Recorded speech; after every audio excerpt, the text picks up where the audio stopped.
Ini tahu. Oke, tentunya apa sih? Kalau dia hanya ada lagi. Kayak jadi melihat dan pernah.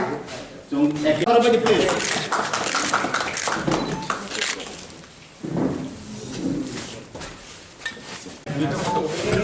প্রথমে আমরা সকলের তরফ থেকে আমি আমাদের সভাপতি রাজ্য সভাপতি ডক্টর মানিক শাহকে ওনার জন্মদিনের বেস্ট উইশেস শুভকামনা জানাই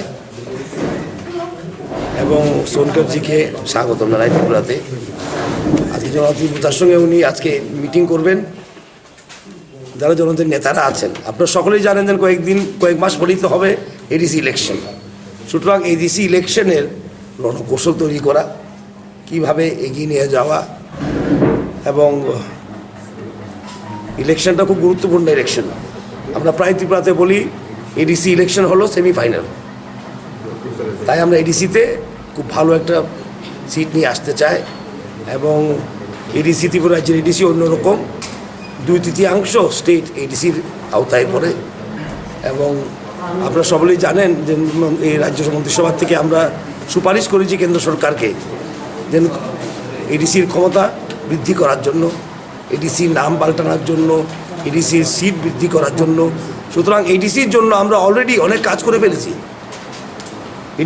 এডিসির যেমন শক্তি বৃদ্ধি হয়, এডিসির যেমন টাকা পয়সা আরও বৃদ্ধি হয়, এডিসির নামটা আমরা ডিস্ট্রিক্ট কাউন্সিল থেকে ত্রিপুরা টেরিটোরিয়াল কাউন্সিল করার জন্য বলেছি। এডিসিকে আরও 42টা বা 43টা সাব ডিপার্টমেন্ট দেওয়ার জন্য বলেছি। এডিসিকে ভূমি অধিকার দেওয়ার জন্য বলেছি। এডিসির জন্য আমরা অনেক কাজ করেছি। তাই সংগঠন এই সরকারের কাজগুলি ময়দানে নেওয়া যাওয়ার কীভাবে নেওয়া যাওয়া যায়। আপনারা জানেন যে প্রতিশ্রুতি আমরা দিয়েছিলাম বীর বিক্রম মানিকের নামের এয়ারপোর্ট, সেটা আমরা করেছি। বীর বিক্রম মানিকের মূর্তি তৈরি, সেটা আমরা করেছি। বীর বিক্রম মানিকের জন্মদিনের ছুটি, সেটা আমরা ঘোষণা করেছি। অনেকগুলি কাজ আমরা করেছি যেটা আমরা আওতায় ছিল, আর যেটা আমাদের আওতার বাইরে কেন্দ্র সরকারের কাছে আমরা সুপারিশ করেছি।